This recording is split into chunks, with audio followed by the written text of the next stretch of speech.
iglesia naman ako sir eh. Ay ano naman? Hindi naman po pwede po naman. Hindi, dapat ang relihiyon natin, ginagamit natin sa tamang pamamaraan. Hindi po ginagamit yung para excuse. Pwede po talaga, magmulay talaga sir.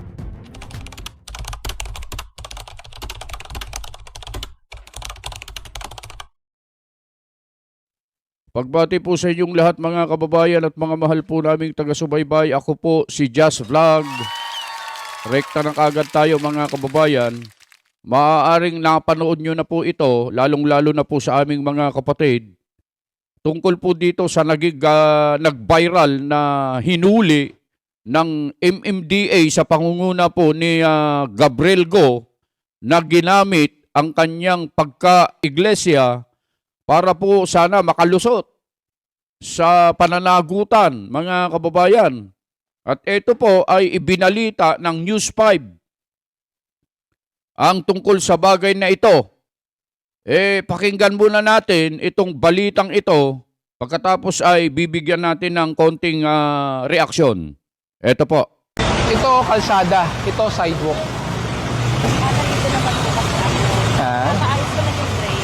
Kaya nga po, sinasabi nga po sa inyo, kapatitikitan nga namin. Ba sa'yo ba yun? Opo. Ba't di ka nagbigay ng lisensya? Ba't di ka nagbigay ng lisensya kanina? Ito, sa'yo rin. Hindi, ito rin. Alam niyo bang pwede kayo matikita ng environmental sa ginagawa niyo?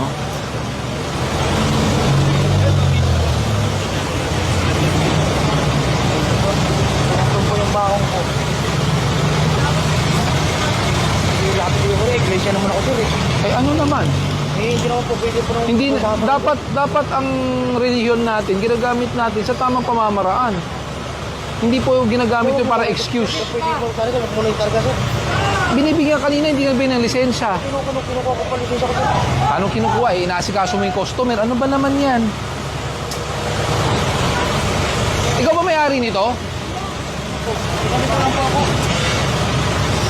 Nabigyan ba kayo ng permit na gano'n yung structure?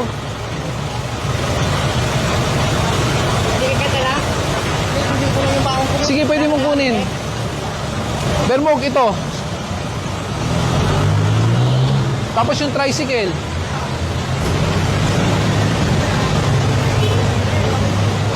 Paano kaya binabiyahe ito? Walang plaka. Oo, sama yan. Andiyan po ba yung may-ari? Po. Para sa putaya sa kabila. Kasi po, yung ginawa po dito na puro grasa, puro langis. May violation po kayo sa environmental. Sa ilalim. Hindi naman sa kanya eh.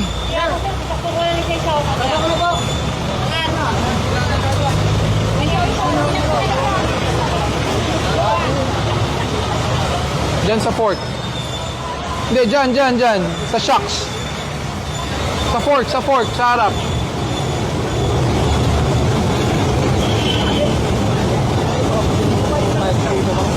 Ha? May ticket na talaga yan. Ang hindi ko maintindihan, bakit ba kasi pinaparada nyo sa bangketa na alam nyo naman bangketa? Natulungan ka na sir. So, sino naglabas? Ano po, pinasok yung sakyan sa loob po yung motor ko. Eh kasi naman, hindi naman pwesto kasi yun. Ba't nga naman doon yung nilalagay? Sa kabilang na po ay pinasok ito nila mas muna sa grip. Hindi po saglit yun. Saglit lang po, yung pagdating nyo lang po nila. Yung pumasok po yung matras. Pero may lisensya ka? Pero So alam mo na bangketa yan. alam, O bakit mo iniwan? saglit lang po, ginano ko lang. Ibig sabihin po ba, pag saglit lang, pwede pa rin natin gawin kahit mali? Hindi po, 3 seconds lang po sir. Hindi po seconds yun. Kung seconds po yun, edi wala sana dyan. Hindi po. Nung dumating po kayo, umatras po itong L3. Hindi Umatras po ang L3. Hindi, pinatras ko yung L3 kasi nga nakausli siya pero nakita ko na yung motor mo dun. Ako pinakatras ang punan. Saka bakit kasi doon? Eh di ba ito pwesto nyo? Opo, ay pinalaga ko lang po sa saglit. Kaya nga, ang point dito, kahit saglit, tama ba o mali? Kasi kung lagi na lang tayong saglit lang, paano yan? Lahat na lang pagbibigyan natin. Layo po naman ang punta. Ang uwian ko. Saka huwag mo ginagamit ang relihiyon. Masama yun. Di ba? Tinuturo naman po yun. Yan po mga kababayan, yung report ng News 5 na yan ay kinuha din nila sa video na in-upload ni Gabriel Go, mga kababayan, na siya ang nangunguna po dyan sa MMDA sa kanilang operasyon tungkol sa paglilinis sa mga kalye, kalsada, mga kababayan. Alam niyo po, mga kababayan, pag sinabi po kasing iglesia, ang tumatakbo po kaagad sa isipan ng mga kababayan po natin, lalong-lalo na po dyan sa mga galit sa INC, pag sinabing iglesia, iglesia ni Cristo kaagad ang pumapasok sa isip nila. Hindi nila naiisip na marami po ang iglesia. Katulad ng halimbawa, Iglesia Baptista, Iglesia Romana Apostolica, ano ba yun? Iglesia Katolika Apostolica Romana. Yan, hindi ko na mabanggit-banggit. Iglesia Independente. Iglesia sa ibabaw ng bato. Iglesia ng Diyos.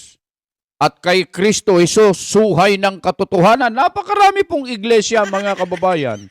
Pero nakapagtataka, kapag binanggit o sinabing iglesia, ang unang pumapasok talaga sa isipan ng mga tao at ng mga kababayan natin, lalong-lalo na sa mga galit sa INC, iglesia ni Cristo kaagad yan, mga kababayan. Ganon ang iniisip nila. Pero kami, mga kababayan, hindi namin sinasabing tama kung talagang INC ito. Kung talagang totoong iglesia ni Cristo ito, mali talaga yung ginawa niya, mga kababayan. Hindi ito sinasang-ayunan ng INC sapagkat sa amin po kasi, para po sa inyong kaalaman, ay tinuturuan po kami na magpasakop sa mga namiminuno, magpasakop sa batas. Kung ano man ang ipinatutupad sa batas, dapat pumailalim, sumunod kami. Yun ang itinuturo po sa amin, mga kababayan. Hindi kami tinuturuan na kumontra. Hindi kami tinuturuan na gamitin ang aming pagka-INC o Iglesia ni Cristo para makalusot sa pananagutan. Wala pong itinuturo sa amin na ganon. Ito namang ating mga kababayan, pag kami narinig silang ganon, nilalahat na kapag nagkamali ang isang INC, parang ibiniblame nila, isinisisi na sa kabuuan ng Iglesia ni Cristo na isang napakalaking pagkakamali po yun, mga kababayan. Hindi naman po dapat ganon. Pag may mga ganyan pong mga pangyayari, mga kababayan, hindi tinotolerate po yan ng INC. Kung talaga at totoong iglesia ni Cristo ito. Pero ang banggit niya kasi iglesia Iglesia siya Hindi natin alam, baka iglesia katolika yan, iglesia independente, iglesia baptista, iglesia ng Diyos, kay Kristo Jesus, suhay ng katotohanan, at kung ano-ano pang iglesia. Kasi napakarami po niyan, mga kababayan. Dahil sa ganon, ang pagkakilala, pagtingin, pag binanggit ang salitang iglesia, tumutukoy kaagad sa iglesia ni Kristo. Hindi naman po tama na ganon, mga kababayan. Tingnan natin mabuti. Kaya nga sinasabi namin, kung totoo at tunay na kapatid namin yan sa iglesia ni Kristo, hindi namin tinutolerate yan. Tinuturuan nga po kami na magpasakop sa batas at sa mga namiminuno, mga kababayan. Walang itinuturo sa amin na gamitin namin ang aming pagka-INC para makalusot sa pananagutan. Wala pong ganon. Naturo po sa amin, mga kababayan at mga mahal po naming taga-subaybay. Ito pong batay sa video, mga kababayan, nagpaliwanag naman po. Nagpaliwanag yung nagsabi na siya ay iglesia, mga kababayan. Dahil hindi naman pwede na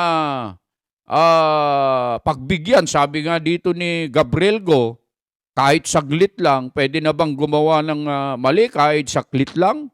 Totoo naman po yun, mga kababayan. Pag mali talaga, mali. Kahit sino ka pa. Pero meron po ba, nakapagtataka lang, mga kababayan, pagka ganitong mga sitwasyon,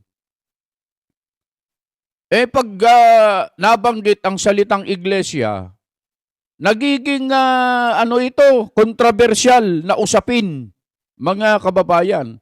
Pero may narinig na ba kayo na pagka may nadawit, halimbawa sa isang krimen, paggawa ng masama, bumunot ng ganito, ganyan, binunutan ng isang iglesia katolika, mayroon bang ganong report? Wala naman, di ba?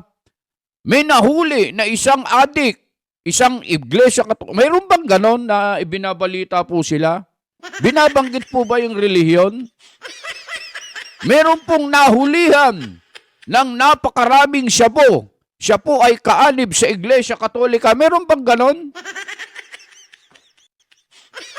Si ganito ay napatay, si ganito, ganyan. Siya ay kaanib sa iglesia katolika. Meron bang ganon? Nakapagtataka po kasi pagka INC, iglesia, mga kababayan, masyadong pinagpipiestahan ng mga vloggers, influencers, mga media, mainstream media, social media, ang tungkol sa Iglesia ni Cristo pag nakakita ng kahit na maliit na mali lang. Mga kababayan, totoo yung kasabihan. Maglagay ka ng yung isang buong coupon ban, puting-puti yun eh. Maglagay ka ng maliit na tuldok lang sa gitna. Hindi nila makikita yung buong kaputian ng coupon ban. Ang makikita po nila yung maliit na tuldok sa gitna. Parang ganon ang Iglesia ni Cristo, mga kababayan. Kaya sa mga kapatid po namin sa INC, mga kababayan at mga kapatid, huwag tayong magiging pasaway sa batas. Sumunod po tayo. Huwag nating gagamitin yung ating pagka-INC sa mga ganyan para makalusot sa pananagutan. Maling-mali po talaga yun. Hindi po tama yun. At huwag nating tutularan yung mga ganon, mga kapatid. Pagka ganyan, sumunod tayo kung ano man po yung kanilang sinasabi. Huwag natin gagawing rason na tayo ay Iglesia ni Cristo, mga kababayan o mga kapatid. Sapagkat yan ay, alam naman natin, itinuturo sa atin yan na tayo ay magpasakop sa namiminuno o sa pamahalaan. Mga kabayan, binigyan lang namin ng konting reaksyon ng tungkol sa bagay na ito para nang sa ganun, yun namang mga nanonood na pinagpipestahan na ang tungkol sa bagay na ito, tingnan nyo naman mabuti, mga kababayan. Bakit ba kapag Iglesia ni Cristo ang nagkaroon ng maliit na problema ay masyado ninyong ganun na ba kami kasikat na mga kaanib sa Iglesia ni Cristo, mga kababayan? Sikat na sikat kami. Konting bagay lang sa Iglesia ni Cristo, napakalaki ang impact ng media at ng ating mga kababayan tungkol sa mga ganyang usapin. Mga kababayan, muli po ang inyong lingkod, Just Vlog, ay mababati po sa inyong lahat ng isang magandang araw. Anumang oras ninyo mapanood ang video ito, lagi kaming nagsasabi, nasaan man po kayo at anuman ang inyong ginagawa, lagi kayong mag-iingat.